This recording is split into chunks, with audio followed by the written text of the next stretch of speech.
My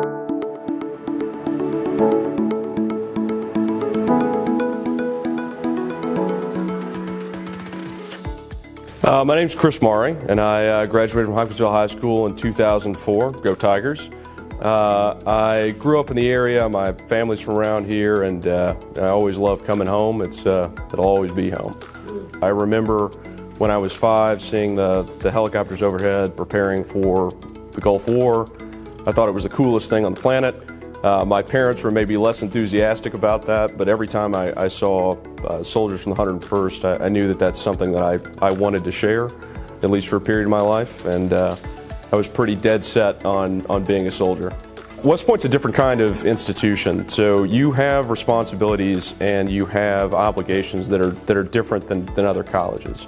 You're expected at all times not just to maintain yourself academically, and the academic standards are very rigorous. It's one of the nation's 20 best universities by any ranking, one of the 10 best public universities. But you're also expected to maintain both very high military standards, so discipline, cleanliness, training, and physical standards, and you're graded on all three, basically equally. So you not only have to compete physically on either a varsity sports team of some kind or on a club or intramural team, but you also have to complete regular training on the weekends, and your summers, unlike other folks' summers, are maybe not as fun or not as fun in the same ways.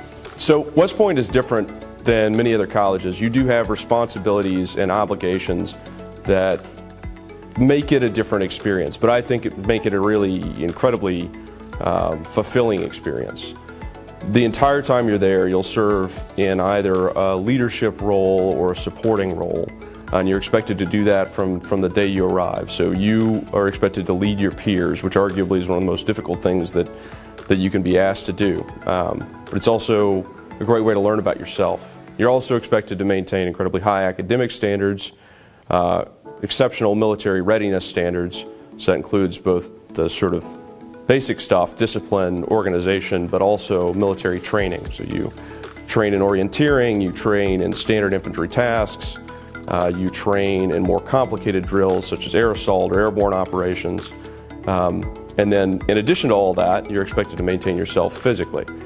It's an incredible experience. The brotherhood and sisterhood that you experience in the military is incomparable. And while I never thought I was going to do it for my entire life, I will always think of it as some of the best years of my life. I wouldn't trade it for anything. I served in the Army for 8 years as an infantry officer, first at the 101st as a rifle platoon leader, and then in the 1st Cavalry Division as a rifle company commander. Was able to lead those soldiers in combat twice, first in Afghanistan, second in Afghanistan as well. The experience of training up for those deployments is incredible. The closeness that you develop with your team, it's like playing on the biggest stage all the time. My experience in the military is something I wouldn't trade for anything. The level of camaraderie that you have with the people on your left and your right is like constantly preparing for, or when you're deployed, whether that's to combat or another operation, playing on the biggest possible stage. The stakes could not be higher, and while there isn't an audience there, you know what you're doing is serving with and leading America's sons and daughters.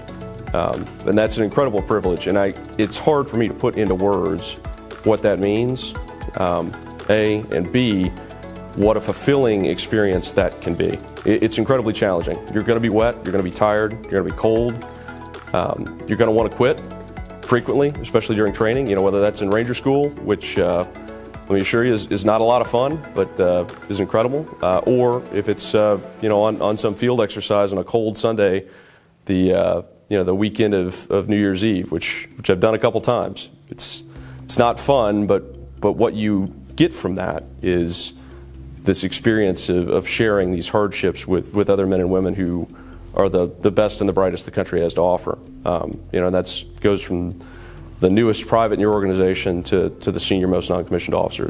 It's a phenomenal experience. I wouldn't trade it for anything. Look, I'll be honest, the military, whether that's the Army, the Navy, the Marines, the Air Force, Coast Guard, it's not for everybody. All right, so if you have some qualms about that, that's totally understandable. It is a difficult experience. I would argue that you have to both be incredibly emotionally mature, and you have to be ready to be what is effectively, particularly if you're, if you're in a combat-oriented branch, you have to be ready to be a professional athlete every day of the week, and you're not going to get paid like one. I promise you that.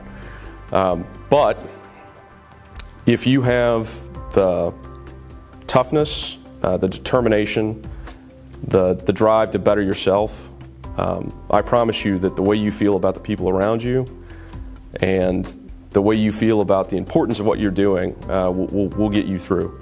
Test scores matter for a lot of things, but what matters in service, what matters in raising your right hand and saying, yeah, send me, I want to go to the Navy, to the Marines, to the Army, to the Air Force, to the Coast Guard, is your commitment, your desire, and your capacity. The test you need to take is not the ACT, it's called the ASVAB. It's a skills assessment that will be offered, or should be offered, by both your high school guidance counselor if requested, or you can go out to the recruiting station on 41A or several others in the area. Ask the recruiters there. They're really friendly people, walking in the doors, not committing you to anything. Just spoke to them yesterday. They're phenomenal folks. I just, reach out to them, say you're interested. You'll take the test. The test is really a pretty straightforward thing, and frankly, if you grew up around Hopkinsville, Kentucky, I promise you, you're going to do just fine on it. There are 83 different ways that you can come into the Army alone, and the same is true for the Marines, the Air Force, the Navy. There are a million different things you can do, and that ranges everything from professional food service preparation at the highest level, and we're talking about people that are cooking with Michelin-starred chefs, the best in the world, to being an Army Ranger like I was, where you literally are training to conduct small mission raids. So huge variety of experience there, or being an aircraft mechanic, or being a long-haul truck driver. All of those things are things that the military does. So the ASVAB, I don't want to downplay its importance too much. It is an important feature of how you both set yourself up for success in the military and what you do in the military, the Army specifically. But it is 100% free.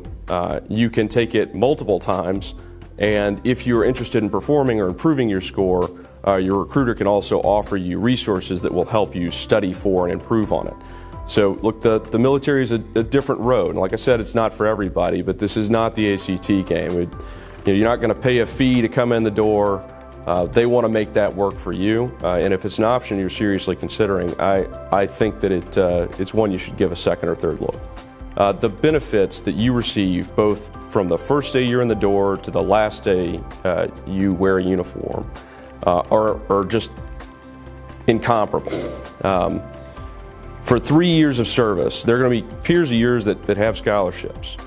You may have a scholarship, but for 3 years of service, you'll be eligible for what's called the post 9/11 GI Bill. Because of the way that I have gone to school, I have never paid a dime in tuition.